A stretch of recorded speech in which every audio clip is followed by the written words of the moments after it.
اور پھر وسط اقسام میں جو انبیاء جمع ہوں گے، خطبہ جو امامت کا سرکار نے فرمایا، انبیاء نے فرمایا، علامہ صاحب آپ کی طرف آؤں گا. جی قاری صاحب بہت شکریہ. آپ نے یہ سوال بھی بڑا خوبصورت ہے جی، اور سوال کرنے والے جو ہیں حافظ مصری خان صاحب، ان کا بھی ایک اپنا ذوق ہے، بہت خوب. وہ ایک اپنا ذوق رکھتے ہیں اور اکثر اپنے سوال میں جواب جو ہے وہ خود ارشاد فرما دیتے ہیں. جی جی جہاں تک سفر معراج کا ذکر ہے، جی یہ ہے تو ایک سفر، جی لیکن رب کائنات نے ارشاد فرمایا کہ سبحان الذی اسریٰ بعبدہ. سبحان اللہ. یہ اسریٰ ہے، ہاں یعنی سیر کرائی.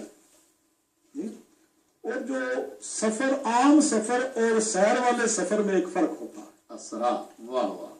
عام سفر انسان جلدی میں کر رہا ہوتا ہے، اس کی ایک منزل ہوتی ہے، وہ اپنی منزل تک جاتا ہے اور اس کی منزل ہی ہر وقت اس کی سوچ میں ہوتی ہے. ماشاء اللہ.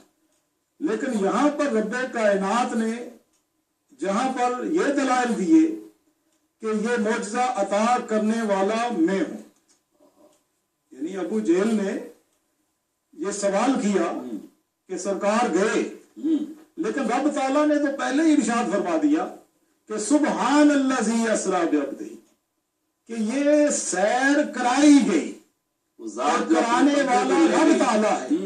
اب یہاں تک اگر ہم غور کرتے ہیں، اس میں تو دو قسم کے لوگ ہیں، ایک ماننے والے، ایک نہ ماننے والے. جو ماننے والے ہیں، مدد کے ساتھ ہمارے ساتھ بیلجیم سے محترم محمد زبیر صاحب ہے. ویلکم کرتے ہیں آپ کو پروگرام میں. السلام علیکم زبیر بھائی. جی السلام علیکم. قاری زمان کو بہت بہت سلام اور مبارک کو بہت بہت. وعلیکم السلام. جی جی آپ نے بہت اچھی محفل سجائی ہے. تو دوسرا پروگرام ہے ماشاءاللہ آپ صلی اللہ علیہ وسلم کا، تو بہت دل خوش ہوا ہے. تو سارا پروگرام میں اور میری وائف اور ساری فیملی ہم دیکھتے ہیں. تو یہی کہنا تھا، ہم آپ کے ساتھ ہیں، ہم چھوٹے سے غلام ہیں حضور صلی اللہ علیہ وسلم کے، اور ہم جاگ رہے ہیں. انشاءاللہ ساری رات بھی ہم کہیں گے، آپ کہیں گے تو ہم بیٹھے رہیں گے. تو انشاءاللہ ساری زندگی ہم سرکار کے قدموں کے. تو میں عرض کر رہا تھا کہ رب کائنات نے اس آیہ کریمہ میں کہ جہاں پر سفر معراج کا ذکر فرمایا، وہاں پر بہت سے سوالوں کا جواب عطا فرما دیا. صحیح.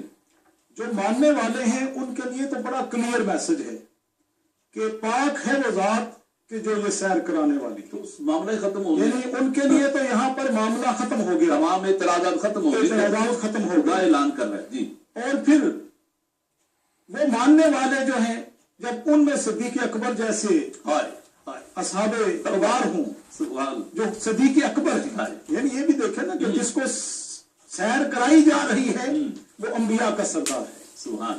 اور جو قاصد ہے وہ فرشتوں کا سردار ہے. واہ واہ. جس پر سفر کیا جا رہا ہے وہ سواریوں میں سردار، ملٹیپل سپیڈ آف لائٹ والی سواری ہے. اور یہ تصدیق کرنے والا ہے وہ صدیق اکبر. سبحان. وہ تمام سچے جو ہیں ان میں سے سب سے بڑا سچ بولنے والا، ان کا سردار ہے. تو رب تعالیٰ نے ماننے والوں کو تو یہاں پر بڑا کلیئر میسج دے دیا اور وہ اس پر ایمان لے آئے کہ قرآن والی ذات جو ہے وہ رب تعالیٰ کی ہے اور سیر ہے، اور سیر جو ہے اس کے اندر تمام نظارے موجود ہوتے ہیں. یعنی وہ صرف منزل نہیں ہوتی، اس کے راستے میں جتنے بھی نظارے ہیں وہ سب اس کے اندر شامل ہوتے ہیں. مصری خان صاحب نے جو سوال کیا، تو چونکہ یہ سفر نہیں تھا، یہ فقط اس کی ایک منزل نہیں تھی بلکہ یہ سیر تھی. تو جب نبی کریم صلی اللہ علیہ وآلہ وسلم آپ اس سفر پر جاتے ہیں تو رب تعالیٰ نے تو یہاں پر ماننے والوں کے لیے ارشاد فرما دیا، لیکن جو نہ ماننے والے تھے، جن کی آنکھوں پر پردہ پڑا ہوا تھا، جن کے دل مردہ تھے اور وہ سمجھ نہیں سکتے تھے، ان کے لیے پھر نبی کریم رؤوف الرحیم صلی اللہ علیہ وآلہ وسلم آپ نے ان کے سوالات کے جواب عطا فرمائے. ابو جہل نے جو سوال کیے اس کے بھی، اور دیگر لوگوں نے بھی جو سوال کیے، نبی کریم صلی اللہ علیہ وآلہ وسلم آپ نے اس کے جوابات عطا فرمائے.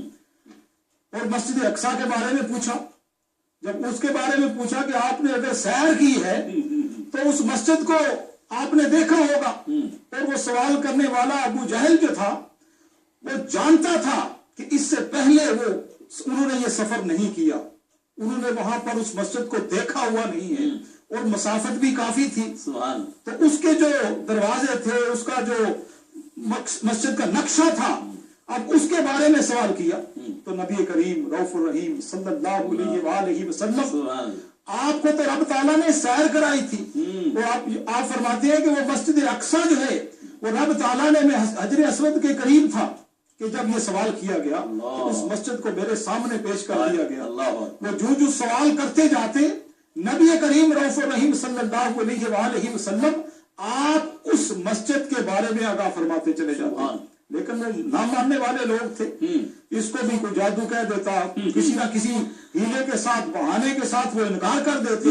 वो ऐसे सबूत चाहते थे कि जो जिसको अकल जो है वो उसकी तस्कीन हो सके। तो अब चूंकि वहां से बेशुमार काफिले जो थे वो तिजारत की गरज से और दीगर अगराज से जो है वो उसी तरफ सफर किया करते थे, तो वहां पर उन्होंने अपने काफिलों के बारे में सवाल किया। अच्छा, कि अगर आप ये दावा करते हैं, मुसलमानों के लिए तो तस्दीक हो चुकी थी, अब उनको तो कोई हाजत नहीं थी, अब उनको तो इससे ऊपर कोई सवाल करने की उनको कोई जरूरत नहीं महसूस हुई, वो तो सब मान चुके थे, उनको किसी दलील की जरूरत नहीं थी।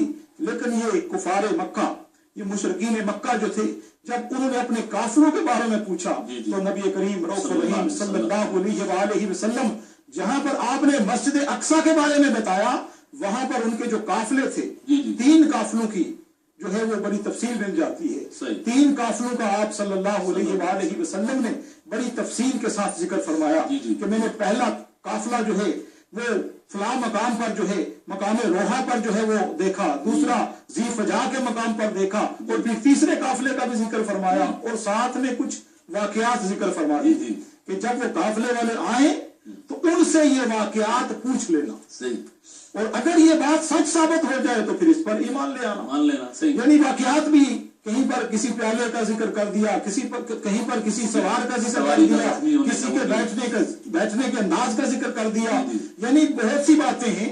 क्योंकि बात लंबी नहीं करना चाहता, अभी वक्त जो वो भी आपका बड़ा मुख्तसर है, तो आप सल्लल्लाहु अलैहि वसल्लम ने कुछ अलामात उन काफिलों की बता दी, लेकिन उन्होंने फिर सवाल किया कि अगर आपने उन काफिलों को देखा है कि वो फला मकाम पर थे, तो अब क्या कहते हैं आप कि वो किस वक्त वापस आए? यानी सवाल पर सवाल करते रहे, क्योंकि मानना तो उन्होंने था नहीं। उनके वापस आने का वक्त है वो भी बताया, वापस आने का वक्त पूछा कि आपका क्या अंदाजा है? तो नबी करीम रऊफुर रहीम सल्लल्लाहु अलैहि वसल्लम आपने फरमाया कि पहला काफिला जो है वो सुबह के वक्त आएगा, दूसरा जो है वो दिन के वक्त आएगा, तीसरा शाम के वक्त आएगा। यानी उसकी एक मुकम्मल तफसील मौजूद है, मैं आपका वक्त नहीं लेना चाहता। हमारे अहबाब भी इस बात को समझते हैं, रसूल बरकत की खातिर जो है वो हम यहाँ पर बैठे हैं, तो वो तमाम तर वाकयात जो हैं वो नबी करीम सल्लल्लाहु अलैहि वसल्लम ने जिक्र फरमा दिए ताकि उनकी तसल्ली हो सके। लेकिन इसके बावजूद चूंकि वो तो ना मानने वाले थे तो उन्होंने इनकार कर दिया। लेकिन मेराज नबी सल्लल्लाहु अलैहि वसल्लम का जो मौजज़ा है, ये दर हकीकत नबी करीम सल्लल्लाहु अलैहि वसल्लम, ये आपकी जो शान महबूबियत है, असल में रब्बे कायनात उसको अया करना चाहता है। क्योंकि रब ताला ने ये पूरी कायनात जो है वो अपने महबूब की खातिर पैदा की है।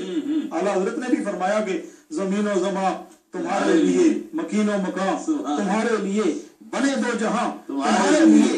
यानी नबी करीम सल्लल्लाहु अलैहि वसल्लम कि जिनकी खातिर इस कायनात को पैदा किया और इस कायनात की फिर आपको सैर कराई, वो यकीनन अपने सफर के तमाम मनाजिर से भी आगाह थे, और वो मुशरिक ना मानने वाले जैसा भी सवाल करते, नबी करीम सल्लल्लाहु अलैहि वसल्लम आप बड़ी दलील के साथ उसका जवाब जो है वो अता फरमाते।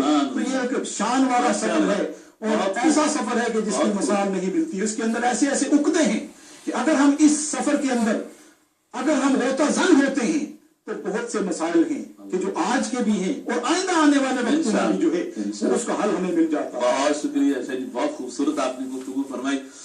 नाज़रीन किराम, सिलसिला गुफ्तगू जारी है। शाह साहब ने बड़ी खूबसूरत एक बात की कि जब वो लोगों ने सवाल किया, बिलखुसूस अबू जहल उसकी पार्टी ने, कि भाई आप मस्जिद अक्सा की निशानियां बयान करें, तो यकीनन यहाँ पे शहरी की मस्जिद में जाएं, अल्लामा साहब के पास जाएं, ब्रैडफोर्ड में आपके ना, तो वो लोग नमाज पढ़ने जाते हैं, ये तोड़ा जाता है कि उसमें मस्जिद की खिड़कियां कितनी है, उसके दरवाजे कितने हैं, वहां उसकी टूटियां कितनी हुई या उसके दरवाजे कितने, ये तो अजीब सी सवाल है। तो वो सवाल जब हुजूर से किया गया तो शाह जी ने फरमाया कि अल्लाह ताला ने बैतुल मुक़द्दस को हुजूर की आंखों के सामने कैसे पेश किया, यानी बैतुल मुक़द्दस हुजूर सरकार को देख रहे हैं।